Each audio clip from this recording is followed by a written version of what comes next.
दर्शकवृन्द नमस्कार। PNPखबर.com को यो विशेष श्रृङ्खलामा हामीसँग पुण्य गौतमजी र कृष्णप्रसाद शर्माजी एउटै फ्रेममा हुनुहुन्छ। यहाँहरू दुवैजनालाई स्वागत गर्न चाहे। धन्यवाद। जय जय। Thank you so much. आज के मौसमले च्यालेन्ज गरेको भएर दुवैजना तात्तिन आउनुभयो त PNP। यस्तो मौसमले च्यालेन्ज त अब गर्ने बेला यो होइन, खास गरी बर्सात लाए जस्तो छ। सायद मलाई लाग्छ आज प्रकृति पनि खुसी भयो होला, किनभने देशको एउटा धन्दा सेठको करतुत कुनै न कुनै रूपमा नियन्त्रित हुने हो भन्ने छाटकाट देखियो।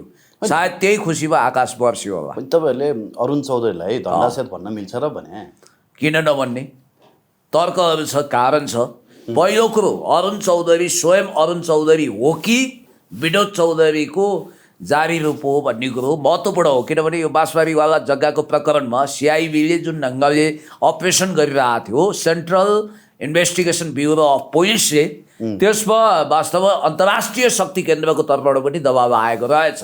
उहाँलाई गिरफ्तार नगर्न, केस रफादफा गर्न। आजै तपाईँले एउटा हट न्युज पढ्नुभयो नि, राष्ट्रपति कार्यालयबाट राष्ट्रपतिको सल्लाहकार सूर्यबहादुर थापाका छोरा सुनिल कुमार थापाको दौडधुप जारी छ अरे अहिले बचाउनको लागि, होइन? सामदाम दण्डभेद नीति सबै प्रयोग गरेर राष्ट्रिय सम्पत्तिलाई निजीकरण गरेर वास्तवमा भन्ने हो भने राष्ट्रलाई टाट पल्टाउने जुन अभियानमा यिनीहरू छन्, कर छलीका कुरा होस्, चाहे विभिन्न खालको ताण्डव गर्ने कुरा होस्, यो वर्ष न विनोद चौधरी सबभन्दा ठुलो ट्याक्स पेयर भए, नत्र मल्टिबिलियनियर भएको देशको एक नम्बरको व्यापारी भनिन्थ्यो, तर ट्याक्स सबभन्दा कम, टप 10 मा पनि सबभन्दा कम उनले तिरिरहेका हुन्थे। सिद्धार्थ राणा जति पनि तिर्दैन थिए। त्यस कारणले गर्दाखेरि मैले तपाईँलाई भन्न खोजेको कुरा के हो भने, उहाँ डिएसपी साहब, पूर्व डिएसपी, मिसन नेपालको संस्थापक अध्यक्षज्यूले अझ आधिकारिकताका साथ भन्नुहोला। तर मेरो आर्गुमेन्ट यति हो कि मैले शाबास नारायण काजी श्रेष्ठज्यू, यो काम तपाईँले निकै राम्रो गर्मिलो गर्नुभयो भनेर उहाँको तारिफ गर्छु। ल, यो विषयमा केही भन्नु छ त कृष्णप्रसाद सरले? मूलत के भन्दाखेरि पहिला रुखको जरामा जानुपर्छ। यो घटनामा के छ भन्दाखेरि विनोद चौधरी भनेको उनी आफैमा धनाढ्य पनि हुन्, होइन? र उनी चाहिँ के भन्दाखेरि एउटा व्यापारी चाहिँ घरानिया भएर पोलिटिक्समा किन आए, एउटा अहम प्रश्न त्यहाँ छ। राजनीतिमा आइसकेपछि विभिन्न खालका करछलीका धन्दाहरू पनि मिना गर्न सकिन्छ भन्ने खालको परिस्थितिमा आयो। अब यो त एउटा सुरुवात हो। उहाँको भाइले चाहिँ नि अब सिबिआईले पक्राउ होइन, यो त भएन नि सर। चप्पल लाउनेले मात्रै राजनीति गर्नु भन्ने छ र भने कोट लाउनेले पनि राजनीति गर्न पायो नि? व्यापारी सबै राजनीति गर्ने, प्रोफेसर सबै राजनीति गर्ने। अब त औठा छापले राजनीति गर्नु हुने, व्यापारले राजनीति गर्नु हुँदैन। राजनीति गर्ने, कसले चाहिँ व्यापार गर्ने, कसले व्यवसाय गर्ने, कसले युद्ध कारखाना खोल्ने भने होइन, आफ्नो क्षेत्राधिकार हुन्छ नि। सबै राजनीति गर्ने भनेर हुँदैन नि तपाईँको। विनोद चौधरीको चाहिँ भाइ अरुण चौधरी चाहिँ उहाँ पर्नु भएको छ त्यो बाँसबारीको 10 रोपनी जग्गामा। सार्वजनिक जग्गा चाहिँ हडपेको अनुसन्धान भइरहेछ। गृहमन्त्रीलाई धन्यवाद छ। तथापि के भन्दा उहाँ यो मात्र होइन, नेपालमा यस्ता चाहिँ के भन्दाखेरि यो सार्वजनिक जग्गा आफ्नो चाहिँ स्वामित्वमा लिएर अरबौँ खरबौँ खाएका यहाँ हजारौँ मान्छेहरू, हजारौँ नेतृत्वहरू, हजारौँ व्यापारीहरू यसमा संलग्न छन्। त्यसले गर्दाखेरि के भन्दाखेरि जस्तै गृहमन्त्री नारायण काजी श्रेष्ठज्यूले काम गर्नु नखोजेको होइन, गर्नु खोज्नु भएको, सुनकाण्डमा पनि खोज्नु भयो, ललिता निभाइले खोज्नु भएको। तर खोजेर के गर्ने? अब सर्वशक्तिमान त उहाँ हुनुहुन्न, गाइडेड परिस्थितिमा हुनुहुन्छ। त्यसले गर्दा जे जस्तो काम भएको छ, राम्रो कामलाई राम्रो तरिकाले सम्मान गर्नुपर्छ। देशमा अन्याय, अत्याचार, भ्रष्टाचार, अतिक्रमण, अब देशको चाहिँ के विलिन हुने अवस्था, यावत चाहिँ के भन्दा परजीवी भएर बाँच्ने, परधर्मलाई अङ्गीकार गर्ने र हाम्रो मौलिकतालाई बेच्ने, यावत कुराहरूलाई सिस्टमेटाइज तरिकाले देशलाई सुदृढ, सबल, सक्षम तरिकाले अगाडि बढाएर समृद्धितिर जाने कि सदैव चाहिँ के भन्दा लुट्ने, खाने, अधिग्रहण गर्ने, भ्रष्टाचारले चाहिँ के भन्दाखेरि काखमा राख्ने, दुराचारले सम्मान गर्ने, बिचौलियालाई भेटेर कमिसन खाने, अब यो चाहिँ बिचौलिया तन्त्रको सरकार चलाउने, यो तरिकाले कोही देश बन्छ भने राज्य त यस्ता, यो त सामान्य काम हो। त 10 रोपनी जग्गा कुन ठुलो कुरो हो? यहाँ 10औँ हजार बिघाको चाहिँ अतिक्रमण भएको छ। त्यो कसले खोल्ने? अहम प्रश्न हो नि। हेर्नुहोस्, यो त एउटा सानो माछा हो। ठुला माछा त पकड्न बाँकी नै छैन। तिनलाई चाहिँ राज्यले पक्राउने जनताले नाङ्गो बनाएर कठालामा सपेर जनताले जननागरिक अदालतबाट सजाय दिन्छ। रत्तै हेर्नुहोस्, यसरी बुझ्नु पऱ्यो नि त। विनोद चौधरीले नेपाली काङ्ग्रेसको चाहिँ टिकट पाए अथवा सांसद पाए, उनको कर कति मिना भयो? 31 अरबको करको कुरा आएको थिएन पहिला, बिना गरे। अब त एनसिएलको 72 अरबको चाहिँ त्यत्तिकै भएको छ। अब लास्टमा आएर चाहिँ एनसिएल काण्ड, एनसिएल यो पनि विस्थापित गर्न लाए। अब एकचोटि अब अहिले आयो चाहिँ के भन्छ तपाईँको सहकारीमा चाहिँ रविको कुरा आयो, त्यहाँबाट अहिले फेरि बन्धनको कुरा आयो, त्यसपछि अहिले आएर रातोरात हत्याको कुरो ल्याएर नौटङ्की नाटक बाजाबाज हानाहान तानातान ताइने तै अर्थ नभर्थ गोविन्द गाई। यहाँ कति समिति बने, कति उच्च आयोग बने, कुन आयोगले के रिपोर्ट गर्यो तपाईँलाई, कुन आयोगको चाहिँ कार्य सम्पादन हो, सबै चाहिँ के भन्दा पार्टीकै मान्छे पार्टीकै आयोग। यो निष्पक्ष कुरा त विज्ञ योग्य विशेषज्ञबाट त कुनै पनि समिति गठन हुँदैन नि त। मै ठाउँ महिला यसमा अझै गहिरिएर अरुण मात्रै होइन, यस्ता अरुण हजारौँ छन्। त्यो अरुणहरूलाई पक्राउ गरेर कानुनी कटघरामा ल्यायो, राज्यको सम्पत्ति फिर्ता गर्नु पऱ्यो, जेल हाल्नु पऱ्यो, कडा कानुन बनाउनु पऱ्यो। त्यसरी चल्छ देश। यो अप्रश्न हो देशको सरकारलाई। यसमा चाहिँ अलिकति मैले थोरै विनोद चौधरीको ब्याकग्राउन्ड राखिसकेपछि थप कुराहरू प्रश्न राख्न तपाईँलाई सजिलो हुन्छ। विनोद चौधरीको विषयमा भ्रम पर्नु पर्दैन। उहाँले एउटा किताब लेख्नुभयो विनोद चौधरी भनेर। हुन त बिचरा त्यो किताब अङ्ग्रेजी भर्जनमा लेख्नेको परिवार आज बिचल्लीमा छ, समथिङ घिमिरे। उहाँ लगभग साइलेन्स किलिङमै जानुभयो भनेर भनिन्छ। उहाँ एकदमै तपाईँको फर्स्टेड हुनुहुन्थ्यो। विनोद चौधरीको किताब अङ्ग्रेजी माध्यममा लेख्ने युवराज घिमिरे सम्पादक हुँदाको उपसम्पादकले त्यो किताब लेखे बापत लोभी विनोद चौधरीबाट पुरा पारिश्रमिक पाएनन् भन्ने बित्तिकै तपाईँले धेरै कुरा बुझ्नुहुन्छ। वाइवाई चाउचाउको कुरा गर्नुहुन्छ तपाईँ। वाइवाई चाउचाउको यो एसियन फुड्स के भन्ने रहेछ होइन उहाँहरूको हो, त्योबाट उत्पादन हुने उत्कृष्ट चाउचाउ हामीले खानै पाउँदैनौँ। यहाँ तपाईँको गुणस्तरहीन किसिमको चाउचाउ हामीले खाइरहेका छौँ। त्यहाँ प्रयोग गर्ने अजिनामोटा आदि इत्यादि हेरिरहनु भएको छ। अरुण इम्पेरियर भन्ने उहाँको पिताजीको, उहाँको बुवाको नाम, हजुरबाको नाम रुन दास चौधरी, अनि उहाँको बुवाको बारेमा पनि तपाईँलाई थाहा छ। र भुरामल चौधरीदेखि रुन दास चौधरी हुँदै विनोद चौधरीको इतिहासमा आउँदा आज अरबौँ खरबौँ डलर अरबपति विनोद चौधरीको उद्योगहरू आदि इत्यादिको कुरा आज आइरहेको छ। र उहाँले अलिकति पहिले तपाईँलाई चौधरीको विषयमा म तपाईँसँग एउटा सेपरेट सिरिज नै गरौँला। उहाँको विषयमा टङ्क दाहालले एउटा भिडियो नै बनाउनु भएको छ, कसरी नेपालको पैसा अफसोर लगियो होइन, कालो धनको साम्राज्य भनेर उहाँले टाइटलै राख्नु भएको छ। त्यो विषयमा तपाईँसँग 1-to-1 डिबेट गर्नु अलिकति राम्रो होला।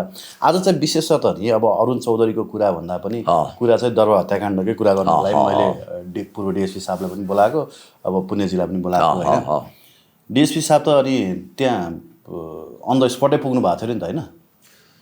मलाई त के तपाईँ जानुभएको हो कि मिडियामा यसो गफमा त दिनुभयो होइन? त्यो घटना जुन दिन घट्यो जेठ 19 गते 2058 साल, त्यो बेलामा घटनास्थलमा तपाईँ पुग्नु भएको हो? घटनास्थलमा तपाईँले रगतको टाटो थियो भन्नुभएको छ, यो थियो भन्नुभएको छ होइन? यो भर्सनहरू कता कता मिलेन क्या सर? यस्तो हो अलिअलि प्रश्न राख्नु पऱ्यो कि सत्य कुरा राख्नु पऱ्यो है। त्यतिखेर के हो भन्दाखेरि तपाईँको मैले केरकार महाशाखा भन्ने हुन्थ्यो कि प्रहरीको इन्भेस्टिगेसन शाखा हुन्थ्यो, अहिले अपराध महाशाखा हुन्छ, त्यो त्यतिखेर हनुमान ढोकामा थियो। त्यो हिसाबमा मेरो ड्युटी अफिसर भनौँ, हाम्रो चाहिँ ड्युटी हुन्छ, त्यो हिसाबमा म चाहिँ कार्यरत थिएँ। कार्यरत हुँदाको अवस्थामा यसरी चाहिँ के दरबार हत्याकाण्ड भयो, राजासहितको चाहिँ के भन्दा डेथ भयो, गोली चल्यो भन्ने कुराहरू 11:30 बजेको दौरानमा हामी कहाँ आयो। आइसकेपछि हाम्रो टिम चाहिँ दरबारतर्फ चाहिँ के कसो भएको भन्ने कुरामा जाँदाखेरि त्यहाँभित्र इन्ट्रान्स हुन सकेन, किनकि त्यहाँ त सुरक्षा घेरा, आर्मीको सुरक्षा घेराभित्र प्रथम त्यो राखिएको थियो। त्यो घटना घटेकै दिन कति बजे तपाईँलाई इन्फर्मेसन आयो? हामीलाई बेला लाग्छ 9:15 यहाँ पछि बुझ्दा 8-9, 9:30 भएको भन्ने कुरा हो। हामीले खबर चाहिँ 11:30 बजे पाएको अवस्था। 11:30 बजे 2 घन्टा पछाडि 10:30, 11:30 तपाईँहरू जानुभयो त्यसपछि इन्स्ट्यान्टली? किन क्राइम इन्भेस्टिगेसन गर्ने यो टोली नै हाम्रो छुट्टी हुन्थ्यो कि तपाईँहरू इन्स्ट्यान्टली लोकेसनमा पुग्नुभयो? होइन, लोकेसनमा चाहिँ पुग्यौँ, दरबारमा पुग्यौँ। त्यहाँ चाहिँ के भन्दाखेरि यो दरबारका कुराहरू, सेनाको घेरामा बसेका कुराहरू त्यहाँ तपाईँहरूलाई छिर्दैन, इन्ट्रान्स हुन पाइएन। इभेन त्यो बेलामा गिरिजाप्रसाद कोइराला प्रधानमन्त्रीको पनि गाडी ब्याक गरियो हेर्नुहोस् है, देखेको दृश्य हो। तपाईँ आफै दिएन, तपाईँ आफै हुनुहुन्छ त्यहाँ? म आफै थिएँ। मैले किन तपाईँसँग झुट बोल्नु पऱ्यो भने कन्ट्रोल रुममा चाहिँ के भनेर इन्फर्मेसन आयो र तपाईँहरू? यस्तो चाहिँ हाम्रो के हुन्छ भन्दा प्रहरीको कन्ट्रोल हुन्छ, त्यो त कन्ट्रोल रुम चाहिँ जस्तै त्यतिखेर कन्ट्रोल रुमलाई चाहिँ रानी पोखरीको अहिले आयुक्त कार्यालय छ नि, यही हिसाब बस्ने त्यो कन्ट्रोल रुमको हुन्थ्यो। त्यसमा चाहिँ उपत्यका विभिन्न ठाउँको चाहिँ सूचनाहरू त्यहाँबाट आएर जुन एरिया पर्छ जसले जे गर्ने हो त्यो तत्काल त्यहाँबाट टोली परिचालन हुन्थ्यो। त्यसै क्रममा केरकार भनेको चाहिँ एउटा मुद्दा शाखा पनि हुन्छ कि तपाईँको, जस्तै अपराध महाशाखाले इन्भेस्टिगेसन गरेर मुद्दा उसले चलाउँदैन, परिसरमा पठाउँछ। त्यहाँ पनि के हुन्छ, त्यो पहिलो फर्स्ट अफ अल इन्भेस्टिगेसन चाहिँ अपराध महाशाखाले गर्छ, त्यसपछि प्रमाणसहित दोषीसहित मान्छेसहित कारवाहीको लागि चाहिँ के भन्दा कानुनी कारवाहीको लागि उता पठाउँछ। सब्जेक्टिभ सिस्टम अनुसार हामीले फलो गरे हो। अब्जेक्टिभ भन्दा पनि सब्जेक्टिभ जाऊँ न हामी। तपाईँहरू लोकेसनमा जानुभयो, तपाईँहरूलाई छिर्न दिएन आर्मीले, त्यस पछाडि तपाईँहरू घटनास्थलमा कहिले जानुभयो? भोलिपल्ट जानुभयो, पर्सिपल्ट जानुभयो? पर्सिपल्ट गयो, पर्सिपल्ट भोलिपल्ट पनि जान पाउनु भएन? कुनै पनि नेपाल प्रहरी जान पाएन कि तपाईँ मात्रै जान पाउनु भएन? पाएन, नजान पाएपछि नेपाल प्रहरी नै जानु पाएन? होइन, प्रहरीको त त्यहाँ त्यतिखेर तपाईँको 6वटा चाहिँ जर्नलको कमान्डमा छ। त्यतिखेर चाहिँ तपाईँको चाहिँ अशोक श्रेष्ठ पनि डिआइजीको कमान्डमा, त्यहाँ त तपाईँको 16,000को फौज थियो, कोर टिममा चाहिँ 4,000को फोर्स थियो, त्यहाँ एडिसी थिए, सुरक्षा थिए, सैनिक प्रहरी थियो। अनि त्यहाँ विभिन्न खालको लेयरहरू पार गरेर मात्रै जानु पर्थ्यो। त्यहाँ त सिस्टम त छुट्टै थियो। मैले त बुझेँ कि त्यहाँभित्र सैनिकको छुट्टै सुरक्षा थियो, सैनिकको अनुसन्धानदेखि लिएर तपाईँको चाहिँ सैनिकको चाहिँ सिआइडी, पुलिसको सिआइडी, अब भनौँ विभिन्न विङ्सहरू, सिभिलमा चाहिँ निजामती कर्मचारीको सचिवको चाहिँ एउटा टोली, एउटा विज्ञ टोली, अनुसन्धान टोली, सर्च गर्ने टोली। इन्चार्ज को थियो नेपाल प्रहरीको तर्फबाट चाहिँ? दरबारको इन्चार्ज त्यतिखेर अशोक श्रेष्ठ भन्ने डिआइजी साहबको कमान्डमा थियो है। त्यसो भए उहाँ चाहिँ घटनास्थलमा पुग्नुभयो, तपाईँहरू जानु पाउनु भएन? होइन, उहाँहरू चाहिँ जानुभयो। अब हाकिमहरू त्यहाँभित्र भएको अवस्थामा उसले हेर्ने, देख्ने, रिपोर्ट गर्ने, कसो गर्ने, रिपोर्टिङ गर्ने काम त उहाँहरूको भयो होइन। हाम्रो टिम हो। टिमले भनेमा चाहिँ नि घटनास्थल प्रकृतिका बुदाहरू टिप्ने हो, लास्ट पोस्टमार्टम गर्नु भने पोस्टमार्टम गर्नुको लागि हामीले पत्रचार गर्ने हो, लिएर जाने हो उमा के तपाईँको हस्पिटलमा। त्यो एउटा विधि र प्रक्रिया हुन्छ होइन। त्यो प्रक्रिया चाहिँ के भन्दा तत्काल चाहिँ त्यहाँबाट के भन्दा जीवित छन् कि भन्ने हिसाब किताबमा त्यो 10जनालाई उठाएर चाहिँ उहाँले सैनिकले लिएर गएको अवस्था हो छाउनी ब्यारेकमा होइन। छाउनी ब्यारेक ठिकै छ, आएको कुरा नदोहोऱ्याउँ, एकदम नआएको कुरा मात्रै दोहोऱ्याउँ कि भन्नु तपाईँले बोलिसकेको कुरा चाहिँ नदोहोऱ्याउँ होला। जस्तो पुण्य सर, मैले तपाईँलाई प्रश्न सोध्न चाहेँ, तपाईँले त धेरै पुस्तक अध्ययन गर्नुभयो, धेरैवटा पुस्तक तपाईँले कण्ठ पनि गर्नुभएको छ होइन। विजय साईले त रटट भटट पार्नुहुन्छ होइन, तर तपाईँले चाहिँ साँच्चीकै कण्ठ गर्नुभएको छ, मलाई विश्वास छ। दरबार हत्याकाण्डको सन्दर्भमा हिजो एउटा नयाँ कुरा के आयो भने राजा वीरेन्द्रको 3टा कुकुर थियो, 2वटा जर्मन शेपर्ड, एउटा भोटे कुकुर। त्यो चाहिँ राजाको काँधमा कतैबाट कौवा आएर बस्यो अथवा परेवा आएर बस्यो भने पनि झम्टेर जान्थ्यो भन्ने कुरा चाहिँ एकजना व्यक्तिले हामीलाई अन्तर्वार्ता पनि भन्नुभयो होइन। हजुर, यो साँच्चीकै हो? तपाईँले पढ्नु भएको छ कहीँ यो कुरा? यो एकदम नयाँ कुरा हो क्या? यो मैले कता कता सुनेको पढेको विषय हो। नेपालको आधुनिक इतिहासको सबभन्दा ठुलो क्रिमिनल ट्र्याक रेकर्डमा हिस्ट्री भनेको रोयल म्यासेकर, दरबार हत्याकाण्ड हो। अलिक सब्जेक्टिभै जाउँ न। म एकदम सब्जेक्टिभ जान्छु। यो ग्रान्ड कन्स्पिरेसी थ्योरी भन्दा पनि हुन्छ। यो यस कारण कि हामीले कोत पर्व, भण्डारखाल पर्व आदि इत्यादिको विषयमा त पढेका छौँ, इन्टरप्रिटेसन गरेका छौँ, त्यसलाई थप व्याख्या गर्न जरुरी छैन। तपाईँलाई यसको म 2-3वटा कुरा बताइदिन्छु यसको विषयमा। यो कसरी कन्स्पिरेसी थ्योरी हो भने, अब हत्यारा को त्यसको विषयमा गहिरो अनुसन्धान गरेर राज्यले पत्ता लगाउँछ भन्ने भाषणबाजी त खुब भयो, तर कहिले पनि आयोग, परिपक्व आयोग गठन हुँदैन र उनीहरूलाई पक्रिने औकात पनि यिनीहरूको छैन। किनभने बिचरा एकजना राम्रा लेखक, कान्तिपुरका राम्रा असल लेखक भनिएको सरोजराज अधिकारी पनि रातदरबार हत्याकाण्डका केही पहेलीहरू पहिल्याउने क्रममा अथवा अन्डरवर्ल्डको रिसर्च गरिरहेको बेला अचानक रहस्यमय मृत्युवरण गर्न पुग्छन्। यसको विषयमा मैले धेरै भनिरहनु पर्दैन। उहाँप्रति हार्दिक श्रद्धाञ्जली दिँदै तपाईँलाई 2टा कुरा म गर्न चाहन्छु। रातदरबार हत्याकाण्ड कुन राजनीतिक परिस्थितिमा भयो भन्ने कुरो चाहिँ सबभन्दा महत्त्वपूर्ण टाइम एन्ड स्पेसको कुरो। राजा वीरेन्द्र जो देशभक्त हुनुहुन्थ्यो, यो देशको सच्चा सपुत हुनुहुन्थ्यो, यो देशलाई बुद्धवादी सिद्धान्तमा हिँडाउन चाहनुहुन्थ्यो, विकासवादी हुनुहुन्थ्यो। सबै नागरिकहरूलाई एउटै धारमा ल्याएर राष्ट्रिय भावधारा अन्तर्गत अगाडि बढ्न चाहनुहुन्थ्यो। उहाँले तयारी के गरिदिनु भएछ भने, आज म यो सिक्रेट तपाईँलाई खोलिदिन्छु। मैले वामदेव गौतमज्यूसँग बसेर पनि यो विषयमा धेरै छलफल गरेका छु। राजा वीरेन्द्रले जतिखेर वामदेव गौतमज्यूलाई यो देशको अन्तरिम प्रधानमन्त्री बनाएर, पोइन्ट टु बी नोटेड, संविधान खारेज गर्ने, वामदेव गौतमलाई अन्तरिम प्रधानमन्त्री बनाएर एक खालको सफ्ट कू गरेर प्रचण्डसँग सिधै वार्ता गरेर राष्ट्रिय राजनीतिक समस्याको समाधान राष्ट्रभित्र गर्ने, अब नागरिक मार्नु हुँदैन भनेर। किनभने तपाईँलाई एउटा कुरो त प्रष्ट थाहा छ, जतिखेर रोल्पाको एउटा ठुलो प्रशिक्षणमा 4औं विस्तारित बैठक लगत्तै भाव सम्प्रेषण गर्न आएको ठुलो टोलीलाई तपाईँको त्यतिखेर दङ्गा प्रहरी भन्थ्यो, त्यसले घेरा हाल्दाखेरि कता कता त्यो गोविन्दराज जोशीले पनि सङ्केत गरेका छन्, सिधै दरबारबाट कुनै पनि नागरिकको हत्या नगर्नु भन्ने आदेश गएपछि प्रहरी पनि ब्याक भएको कुरा त तपाईँलाई थाहा छ। त्यतिखेर नत्र त्यही बेलामा प्रचण्डहरू मारिन सक्थे। एक हिसाबले प्रचण्डज्यूहरूको जीवन अभय दान गर्ने भनेको दरबार पनि हो। अहिले ठुला कुरा गरेर हुन्छ? वीरेन्द्रले चाहेको भए प्रचण्डज्यू उहिले यो धरतीमा रहनुहुन्न थियो, यो फ्याक्ट हो। त्यही भएर प्रचण्ड धेरै समयसम्म दरबारप्रति आशावादी हुनुभयो र दिवंगत धीरेन्द्रको नेतृत्वमा एउटा टोली, प्यारो भाइ भन्नुहुन्थ्यो जयपेटी राजाले, प्यारो भाइको नेतृत्वमा एउटा टोली अर्जुन छेत्री कहाँ पुग्यो र त्यो टिमले कृष्णसेन इच्छुकसँग वार्ता गर्यो। कृष्णसेन इच्छुक कसरी मारिए हिरासतमा भन्ने कुरो पनि रहस्य भएछ। अहिले इच्छुक प्रतिष्ठान चलाउनेहरूले पनि यसको विषयमा कसरी छ होइन सिधा एडप्ट गरेर सिरा लगे, सिराबाट फेरि फिर्ता यहाँ ल्याए अनि यही महेन्द्र पुलिस क्लबमा किन थाहा छ? कृष्णसेन इच्छुक यदि बाँचे भने, किनभने उनले त वीरेन्द्र भेटेका थिए राजा, त्यो कुरो बाहिर आउँछ भनेर यिनीहरूले डराए। कृष्णमोहनको हत्या किन भएको छ, यहाँ धेरै रहस्यमय कुराहरू छन् र तत्कालीन कर्णेल किरणमोहनको हत्या किन भयो त? कृष्णमोहन श्रेष्ठको हत्या सिधा कुरो गरिदिन्छु। वासु साक्य र कृष्णमोहनको बिचमा संवाद भएर वासु साक्य मार्फत प्रचण्डसम्म पुग्ने एउटा पहुँच त्यतिखेर दरबारले बनाएको भन्ने कुरो एक्सपोज भएपछि मारियो र जो दरबारको खबरीवाल वा सम्पर्क सूत्र थिए ती कोही पनि बाँचेनन्। इन्ट्रेस्टिङ कुरो, किरण बस्नेतको हत्या पनि कुनै न कुनै रूपमा यहाँ जोडिन्छ र इन्ट्रेस्टिङ कुरा के छ भने डाक्टर बाबुराम भट्टराई र प्रचण्डको दुई गुट थियो त्यहाँ।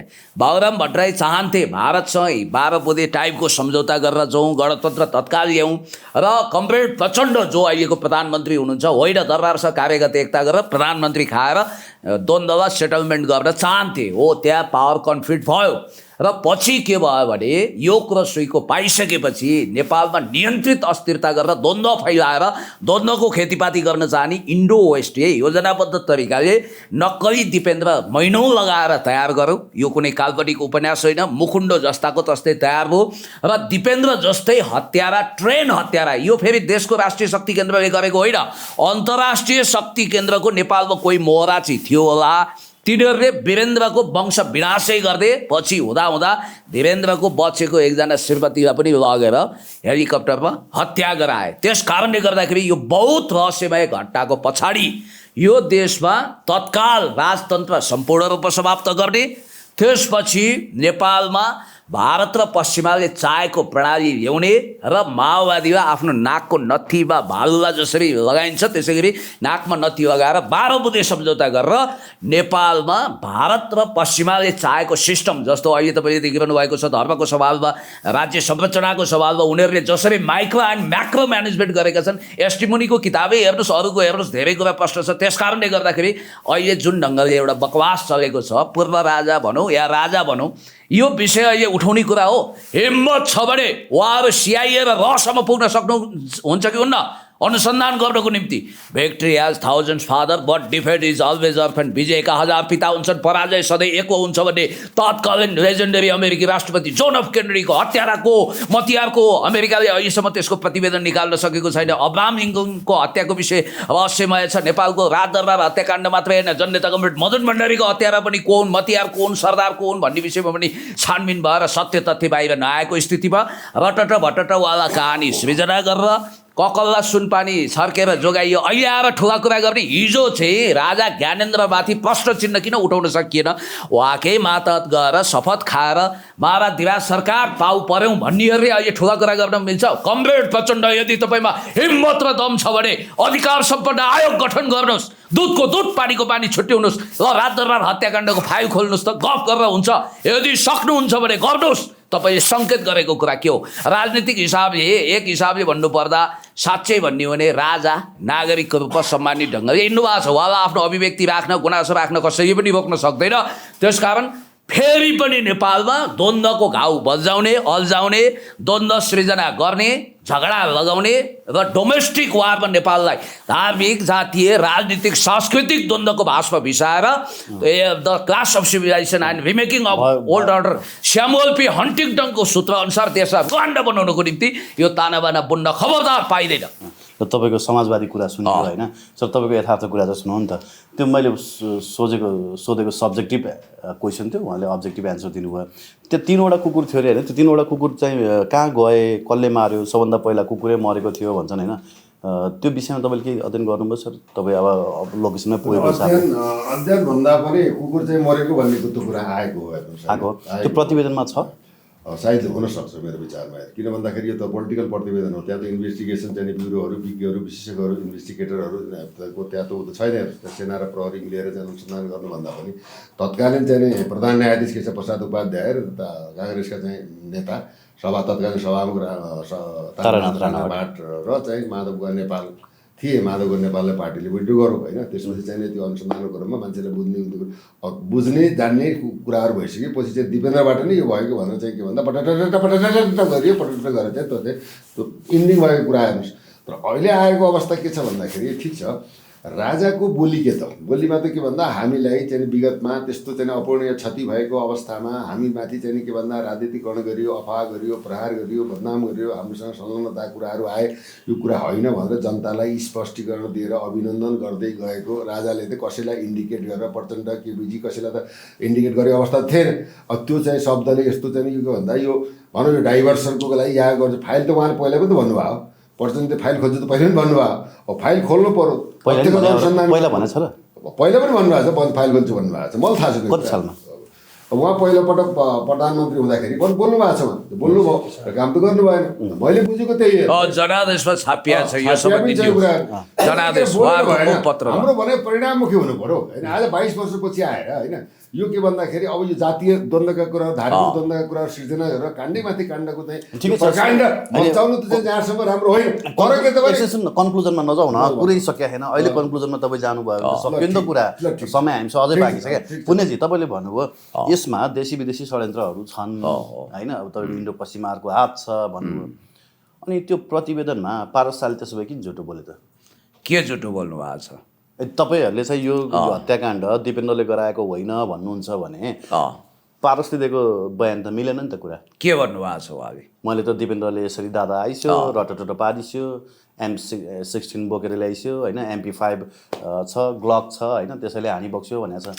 अनि त्यो झुटो कुरा किन बोल्नु? तपाईँलाई एउटा कुरो भन्नु, यो तार त मिलाइदिनुहोस् न, तार जोडिदिनुहोस्। हो, पारसज्यू पनि भ्रममा पर्नु होला।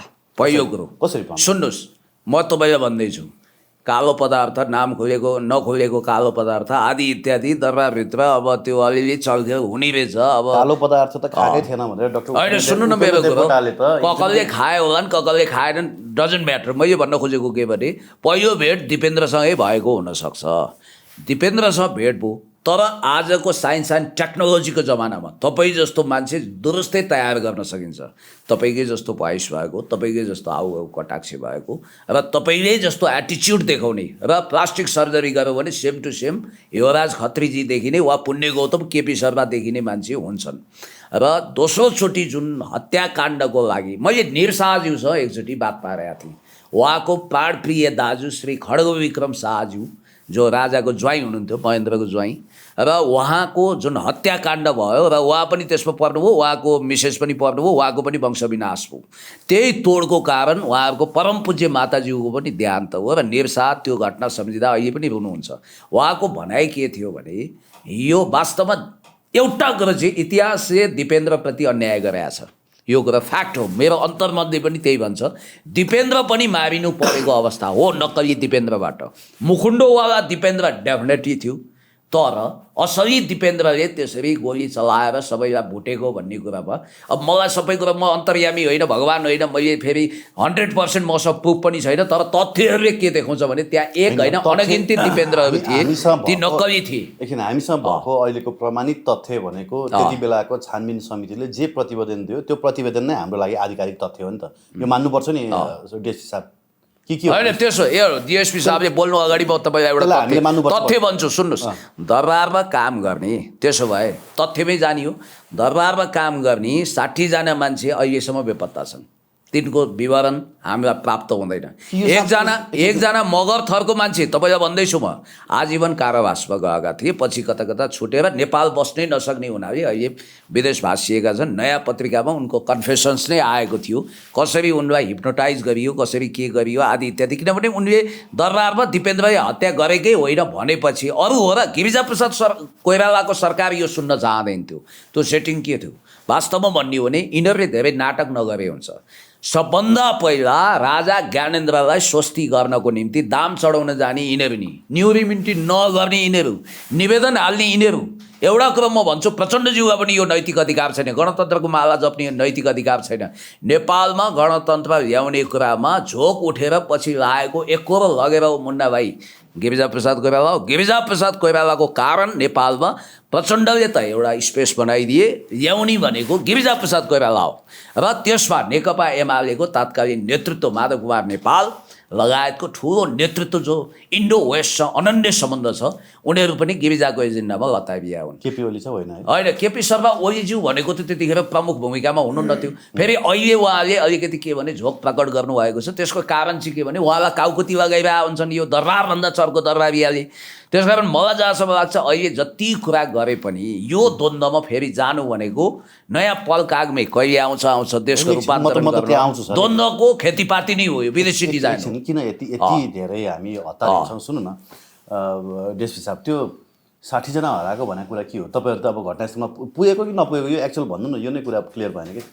मैले यहाँलाई भने नि, म त्यतिखेर कुन दिन पुग्नु भयो? होइन त्यो तेस्रो दिन तपाईँहरू पुग्नु भएन? राति गइसकेपछि साँझ नै के भइदियो भन्दा त्यो पोस्टमार्टमको लागि चाहिँ भनौँ न के अरे थप उपचार त्यो त बुझेँ, आयो प्रतिवेदनमै छ क्या। होइन, हामी भित्र गइएन, बाहिरसम्म गइयो। त्यतिखेर प्रधानमन्त्रीको गाडी पनि आएको थियो, गाडी पनि भित्र बस्न दिइएन। ढुङ्गामुढा नि, प्रधानमन्त्रीको गाडी भित्र बस्दैन?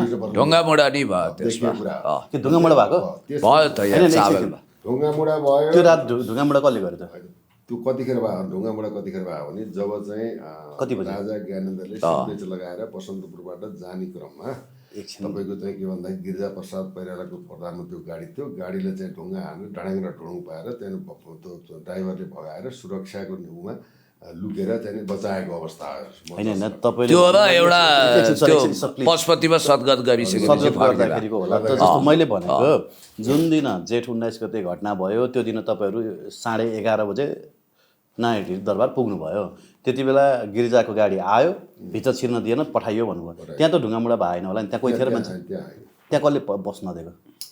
होइन, त्यहाँ त बरु त घटना घटिसकेपछि त अब त्यहाँ त एकछिन, प्रधानमन्त्रीलाई त्यहाँ कसले छिर्न नदिएको भने क्या? गेटमा सेक्युरिटीले ढोकै खोलेन। किन जानु दिएन? तपाईँहरूलाई अहिले एलाउ छैन भन्ने भन्थ्यो।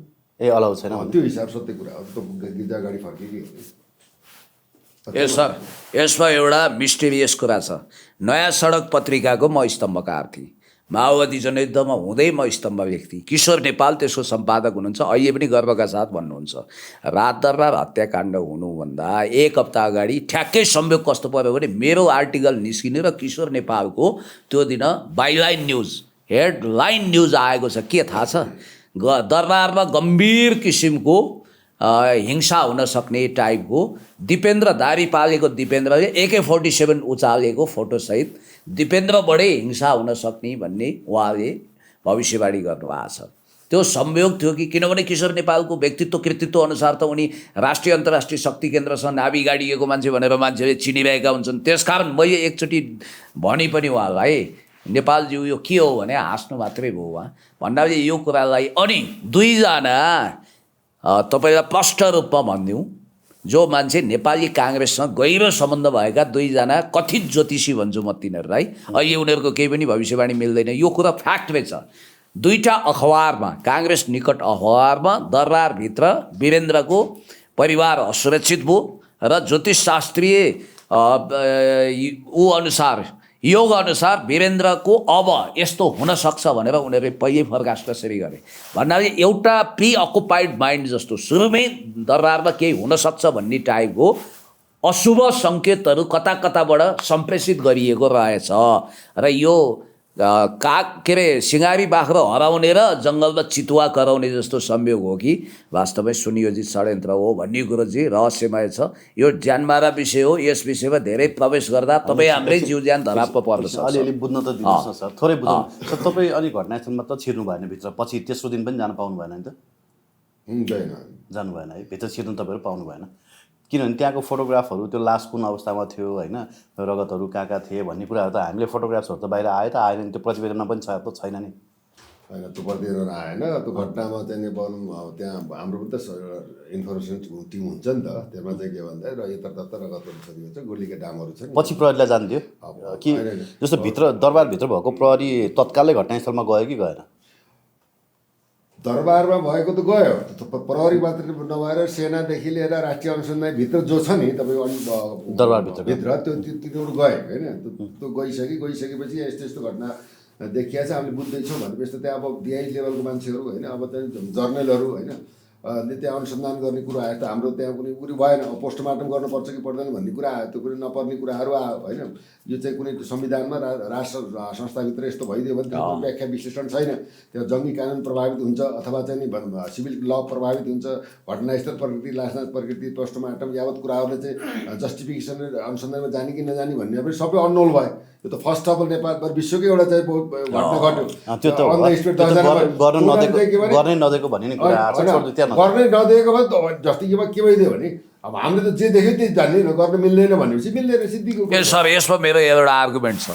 त्यतिखेर तपाईँको भारतको द टाइम्स अफ इन्डियामा एउटा आर्टिकल निस्क्यो रोयल म्यासेकरको विषयमा।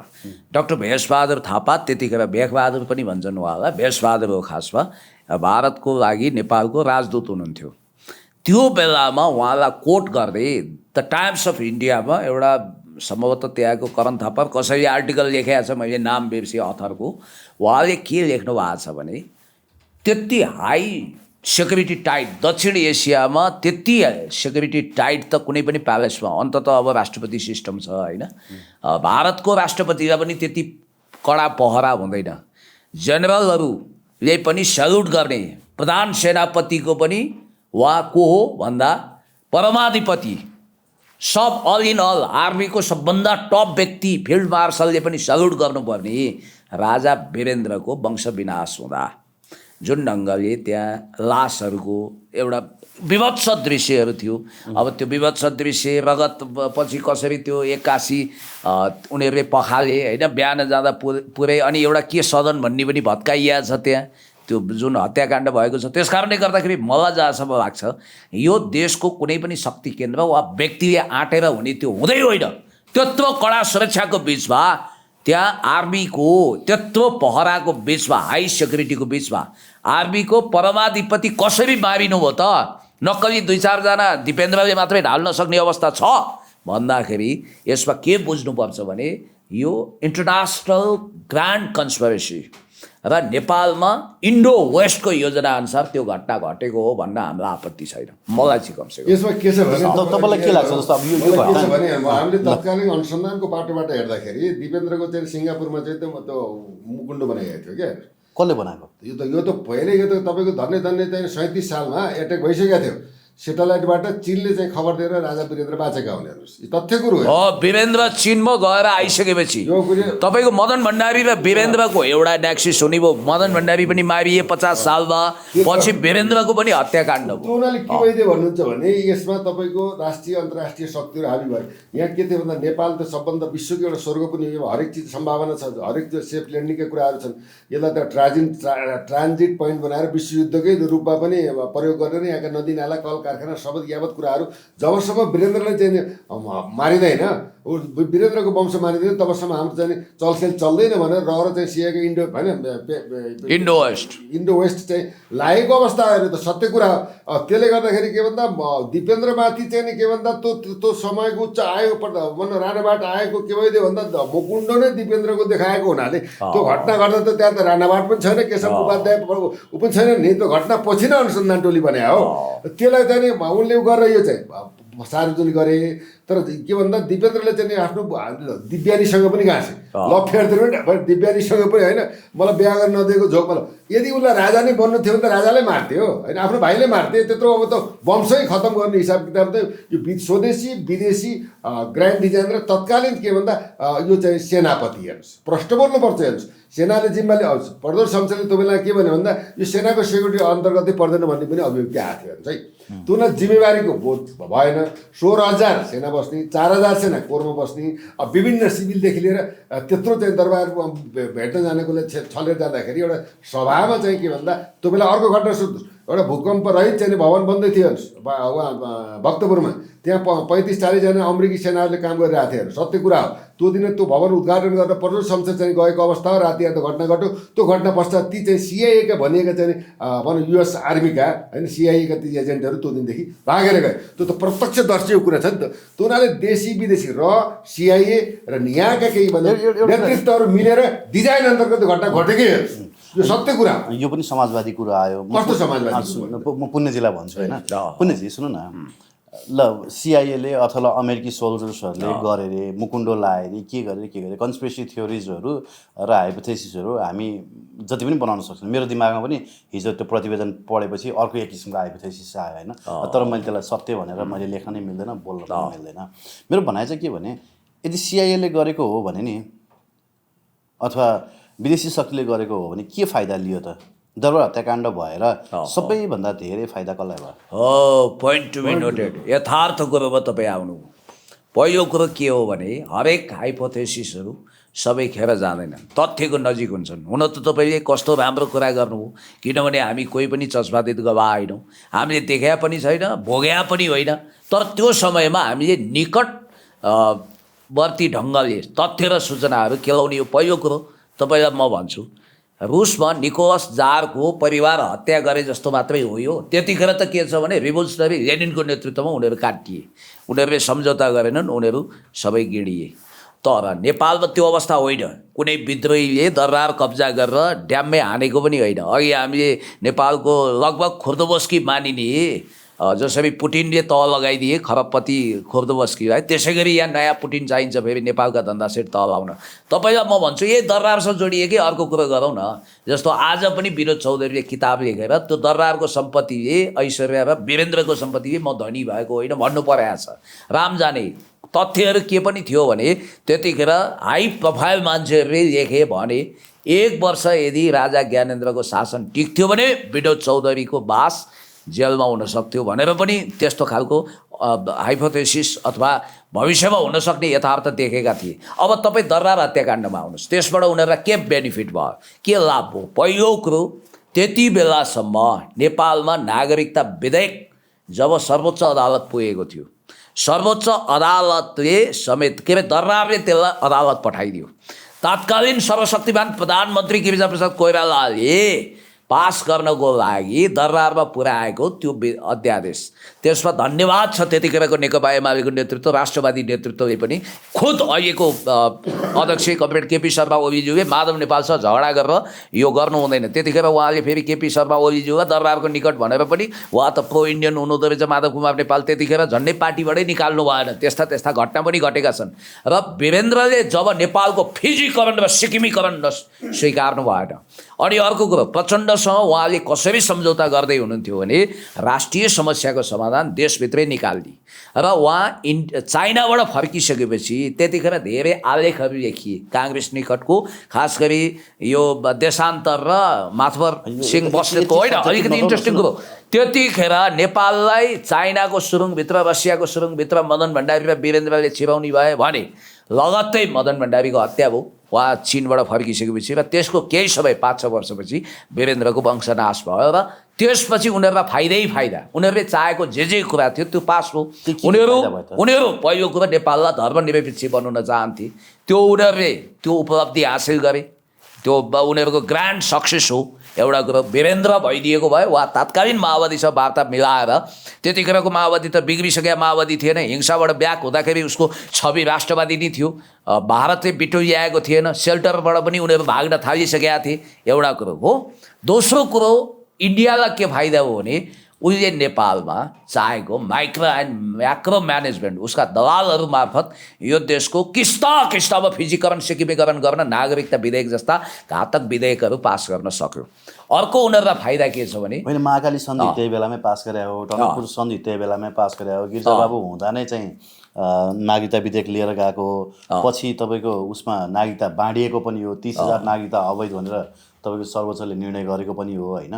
मलाई यो कुरा चाहिँ अलि होइन, तपाईँलाई अस्वाभाविक नमान्नुहोस्। जस्तो प्यारामिलिट्री फोर्सको रूपमा एसटिएफ गठन भयो, दुःखका साथ भन्नुपर्छ आज पनि नेपालमा सशस्त्र प्रहरी बलको भूमिका के हो त्यसको विषयमा प्रष्ट रूपमा लेखिया छैन, किनभने त्यो सेनालाई सौता हालिएको र प्रहरीको पनि अधिकार खोसिएको अवस्था हो भनेर कतिपयले व्याख्या गरेका छन्, इन्टरप्रिटेसन गरेका छन्। द्वन्द्वकालीन त्यो एउटा कन्स्पिरेसी डिजाइन नै थियो भनेर भन्नेहरू छन् र कृष्णमोहनको हत्या कुनै न कुनै रूपमा योसँग जोड्ने मान्छे पनि छन्। र सबभन्दा महत्त्वपूर्ण कुरा चाहिँ के हो भने यदि म एउटा अनुमान गर्छु, मलाई अनुमान गर्न दिनुहोस्, मदन भण्डारी जन नेता नमारिएको हो भने नेपाल रामराज्यको ट्र्याकमा जान्थ्यो। राजा वीरेन्द्र मदन भण्डारी सहितको राष्ट्रवादी नेतृत्वले नेपालको चाइनाको जस्तै विकास र समृद्धिको रूपरेखा कोर्थ्यो। नम्बर 1 र जननेता गभर्मेन्ट मदन भण्डारी जानुभयो। प्रचण्डले 56 सालसम्म आशा गरे, 57 सालसम्म दरबार हत्याकाण्डसम्म, पछि पनि ज्ञानेन्द्रज्यूसँग आशा गरेकै हो, त्यहाँ कहाँ ककलले खेले भन्ने कुरा छ।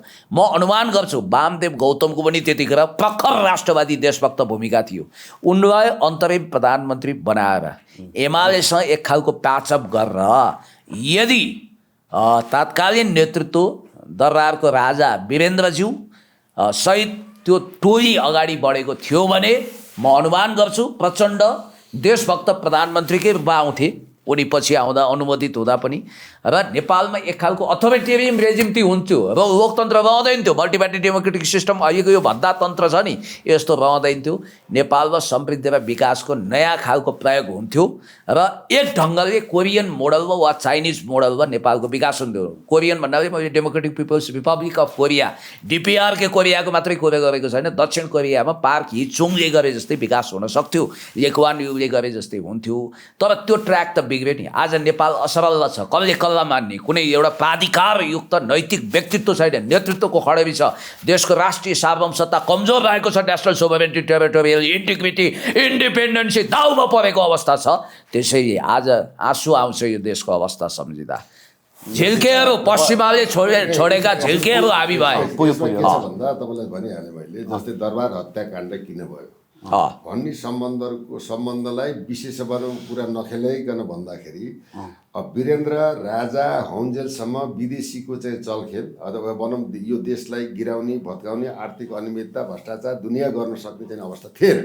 र जबसम्म वीरेन्द्रलाई मारिँदैन तबसम्म देशमा हाम्रो चलखेल चल्दैन भनेर विदेशी डिजाइन सिआई जस्तै एमसिसीको चाहिँ पासको पनि त्यही एउटा प्रकारको चाहिँ एउटा मुद्दा पनि हो है। नागरिकताको कुरा पनि केही हदसम्म आए, राष्ट्रियताको कुरा पनि केही हदसम्म आए। त्यो नै चाहिँ यहाँका केही नेतृत्वहरू मिलेर यो देशलाई नै बर्बाद पार्नको लागि विदेशी डिजाइनमा गरिएको चाहिँ यो के भन्दा दरबार हत्याकाण्ड हो। यसमा त्यसो भए त कुरो सुन्नु, अब यहाँ कुरो के आयो भने त्यसो भए त राजा ज्ञानेन्द्र शाहको पनि अब के वंश विनाश गराउनको लागि उहाँलाई राजा बनाउनु खोजे तपाईँले है। फेरि मैले पुणे जिल्ला त भन्न, पुणे जिल्ला अलिक खुलेर आइसक्नु भएको छैन, तर अब तपाईँ त अभियानमै हुनुहुन्छ होइन। के भन्दाखेरि हो राजा, किनभने अब यदि जो अब्स्टेकल भयो भनेर हटाए अब त्यही अब्स्टेकललाई फेरि मेन मुद्दामा जाउँ। यो प्रश्न कसरी जन्म र अनि यो राष्ट्रिय चर्चाको विषय कसले के बन्यो भन्दा वीरगञ्जमा राजाले चाहिँ के भन्दा हाम्रो चाहिँ सन्तानमाथि, हाम्रो परिवारमाथि, हाम्रो यो हाम्रो दर्शकले बुझिसक्नु भयो। त्यो भयो भने स्पष्टीकरण दिएको छटपटाएर यो चाहिँ प्रश्न त बुझ्नुहोस् कुरा गरेर उफ्रनु पर्ने कारण के त भन्नु। यतिकै प्रश्न त बुझ्नुहोस् न, पहिला जुन विदेशी शक्तिले राजा वीरेन्द्रको वंश नाश गर्यो त्यो विदेशी शक्तिले भोलि दरबारमा लगेर थपना गरेका ज्ञानेन्द्र शाहलाई चाहिँ छोड्छ त भने क्या प्रश्न बुझ्नुहोस् न। के विदेशी शक्तिलाई दोष चाहिँ लगाइदिने अनि तपाईँले खोइ के भने त अनि ज्ञानेन्द्रले कसरी देश बचाउँछन् त? विदेशी शक्तिले वीरेन्द्र मार्ने भए, सर्वप्रिय नेता मार्ने भए अब ज्ञानेन्द्रलाई छोड्छ त भने क्या मैले कुरो यो क्या चुरो कुरो यो क्या तपाईँको कुरा चुरो कुरो मैले माने के त भन्दा जस्तै वीरेन्द्रलाई विदेशी शक्तिको मात्रै चाहिँ के भन्दाखेरि उसले मरेको अवस्था त होइन नि त। यसमा त चाहिँ के भन्दा नेपाल त्यत्रो सुरक्षा षड्यन्त्रमा बसेका जिम्मेवार व्यक्ति समेतको सहमति अथवा चाहिँ त्यो रिब्रिफिङ र केही देशका नेताहरूबाट सहकार्य भएर नै अपराध घाटे हो। तपाईँ त्यो त मैले बुझेँ, त भक्तपुर घटना तपाईँलाई दिइ नै हालेँ। आज जे जति देशको अन्याय भएको छ, अत्याचार भएको छ, विखण्डन भएको छ, सङ्घीयता लादिएको छ, धर्मनिरपेक्षता लादिएको छ, अब सारा कुराहरू चाहिँ भनौँ जुन देशको चाहिँ एउटा के भन्दा मही खाने भाँडो बनाएका छन्। देशको राजनीति परिष्कृत छैन, विदेशीको लम्पसारवादी राजनीति चलेको छ, तपाईँ हाम्रो भाग्यमाथि खेलबाट गरेका छन्। एउटा मेन चाहिँ जनप्रिय एउटा शासकलाई हराइसकेपछि यहाँ चलखेल भयो, यिनले चाहिँ मोज मस्ती गर्न पाए। त्यही हत्याको भनौँ बाट यिनले सर्टेन लाभ लिनको लागि ती राज परिवारको हत्या भएको अवस्था त अवश्य सत्य पनि हो नि। हेर्नुहोस् यहाँ त के त भन्दाखेरि को चोखो छ भन्नु, चोखोमा हेर्नुहुन्छ भने त अब कुनै नेतृत्व चोखो छ, कुनै सङ्गीन अपराध हामी लाग्यो। तथापि त्यता जाने भन्दा पनि कसरी भयो भन्दा कारण यो देशलाई बर्बाद पार्नुको लागि अब भारतले चाहिँ के भन्दा नेपाललाई गाड्नुको लागि लागिरहेको अवस्था, मधेसको भूमिलाई भेर्यो भनेको अवस्था, जतिखेर पनि one of the state of इन्डियाको रूपमा लागेको अवस्थामा भारतले पनि अमेरिकालाई गुहारेर एमसिसी चाहिँ पास गरेर पिपिसँग समेत लागि गरेर यो रणचण्डा रणसङ्ग्राम विदेशीको हस्तक्षेप भकुण्डो जस्तो गराएर दरबारको लागि राजाका विभिन्न राजा सामन्त थियो, खरबौँ कमाएको छ, त्यसका सम्पत्ति तपाईँले बाँड्नुपर्छ, राष्ट्रियकरण हुन्छ पर्छ, जनतालाई भरमको जालो फेरेर अनावश्यक आश्वासन दिएर त्यो त्यस्तो शालिग परिवारलाई चाहिँ मारिने को अछुतो छ भने अहिले 22 वर्षपछि आएर यो गर्छु त्यो गर्छु भन्ने कुरा ठिक छ, प्रचण्डले फाइल खोल्नुहोस्, अनुसन्धान गर्नुहोस्, आफू चाहिँ के भन्दा काँचको घरमा बसेर सिसाको घरमा बसेर अर्काको चाहिँ घरमा चाहिँ ढुङ्गा हान्ने हो कि अब चाहिँ देशलाई सबै मिलेर सबै चाहिँ राष्ट्रवादी सबै देशका नेतृत्व मिलेर देशलाई बचाउने सुरक्षा गर्ने यो अहम सवाल हो।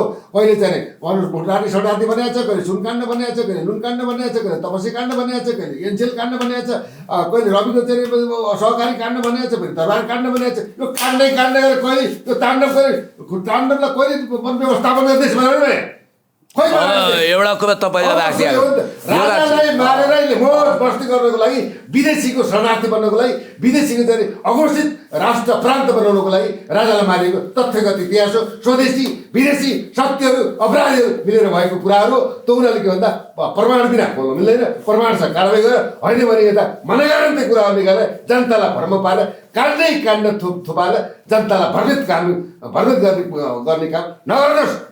सम्मानित प्रधानमन्त्री पुष्पकमल दाहाल प्रचण्डज्यू भन्ने तपाईँकै लोकप्रिय टेलिभिजनद्वारा उहाँले ध्यान आकर्षण गराउन चाहन्छु। त्यस्तो मेरो तपाईँलाई एउटा म फोरकास्टिङ गरिदिउँ, प्रेडिक्सन गरिदिउँ। होइन प्रश्न सुन्नु अगाडि छोटो कुरा छ, मेरो प्रश्न सुन्नु भएन, म सिन्थेसाइज गर्छु। होइन तपाईँको प्रश्नमा आउँछु।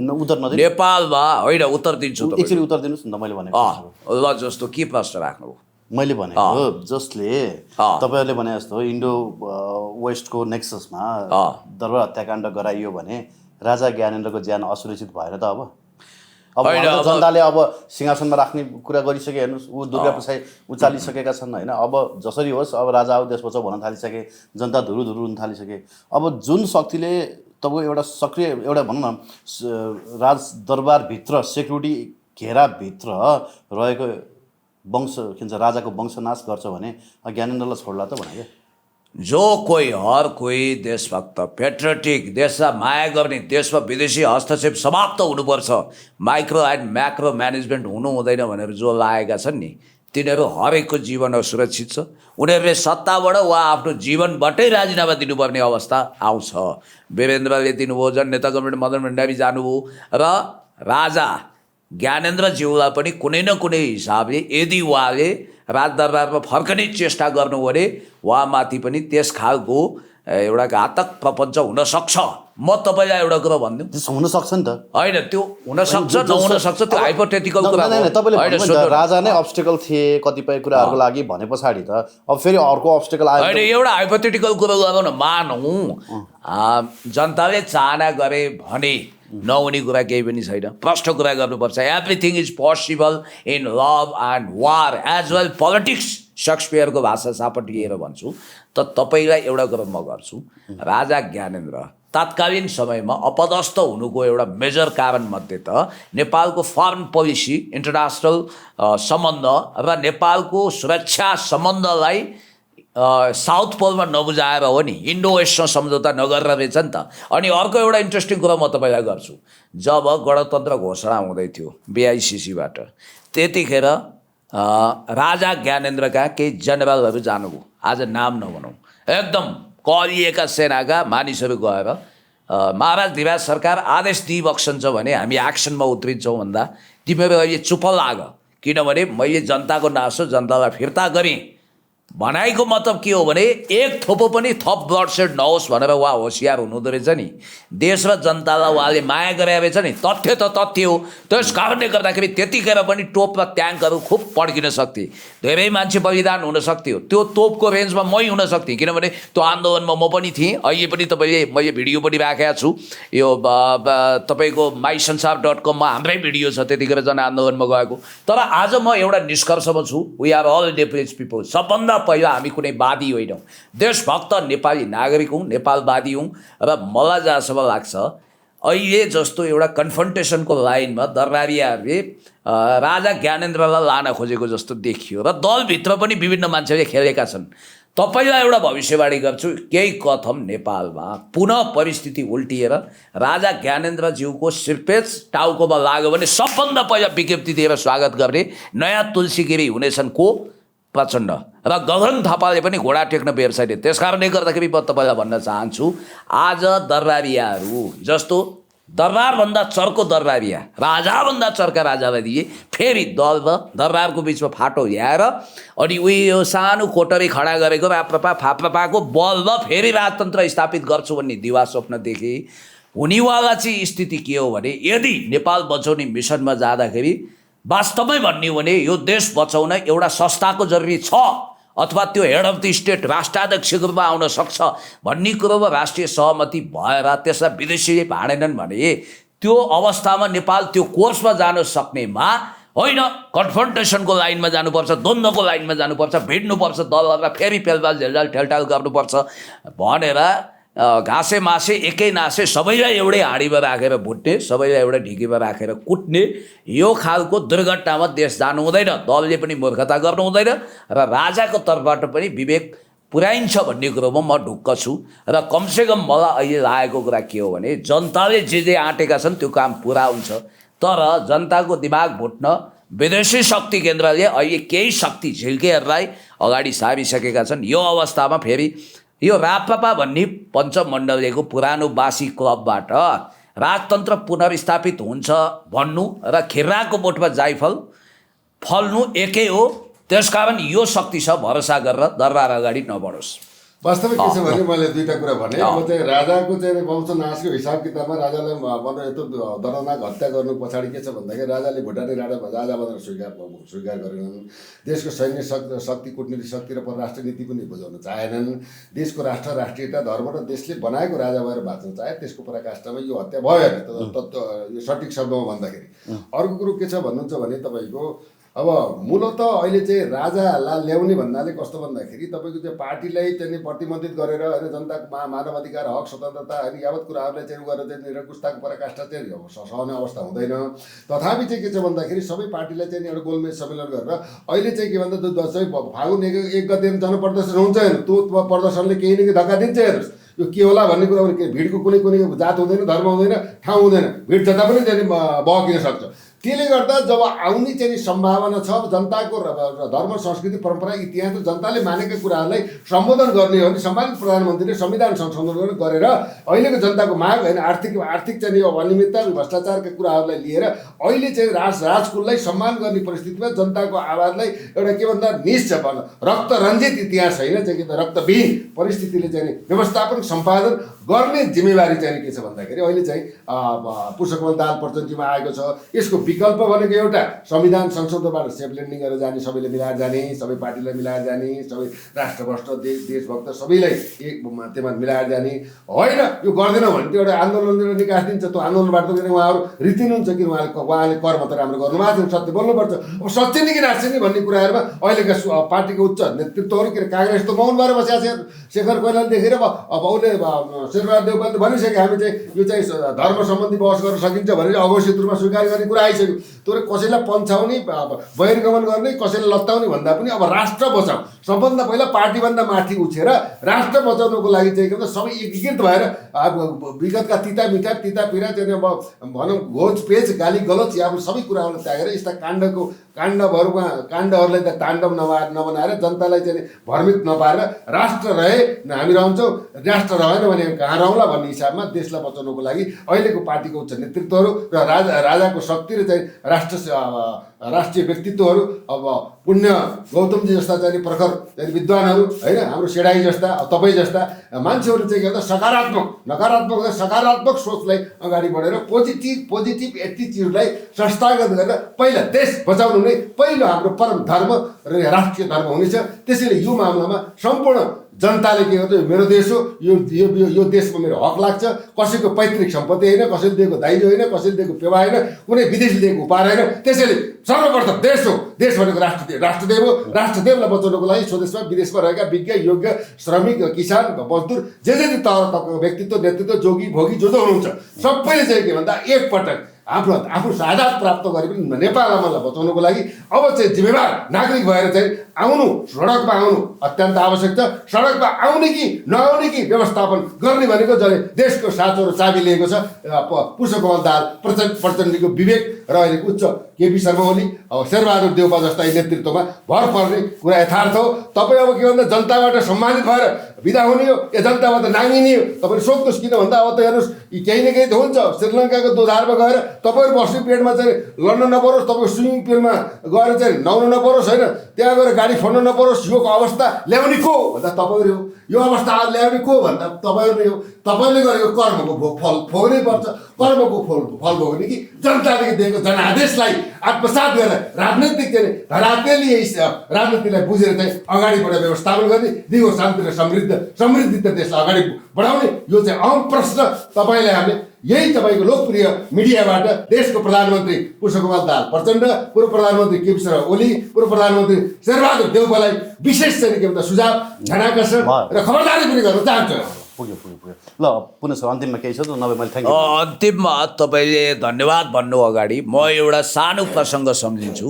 धेरै लामो अमेरिकनहरूले आजसम्म नेपालमा निखुर अमेरिकन इन्डो वेस्ट चाहिँ कोही शक्ति केन्द्रबाट प्रभावित भएर वा त्यसबाट गाइड गरिएको, त्यसबाट प्रशिक्षित गरिएको मान्छे धेरै नेपालमा प्रधानमन्त्री भए होलान्।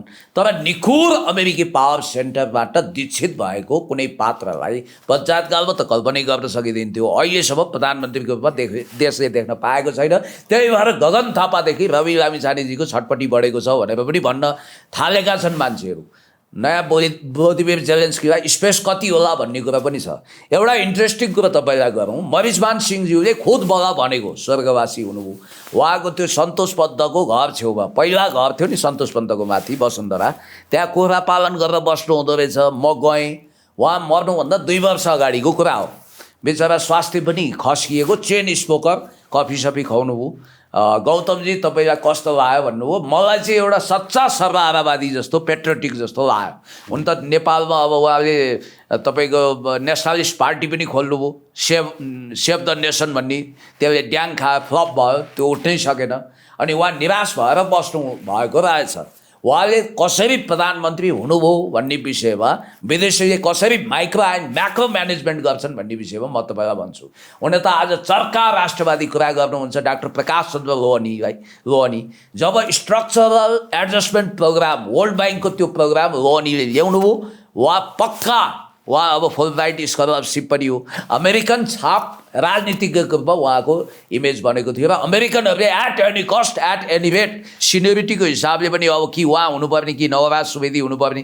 नवराज सुवेदीले आफ्नो किताबमै लेखेका छन् उनलाई सूर्यबहादुरको ठप्पा लागेको थियो भन्नु नि कुरै भएन, भूमिगत गिरो यसै चलखेलमा थियो।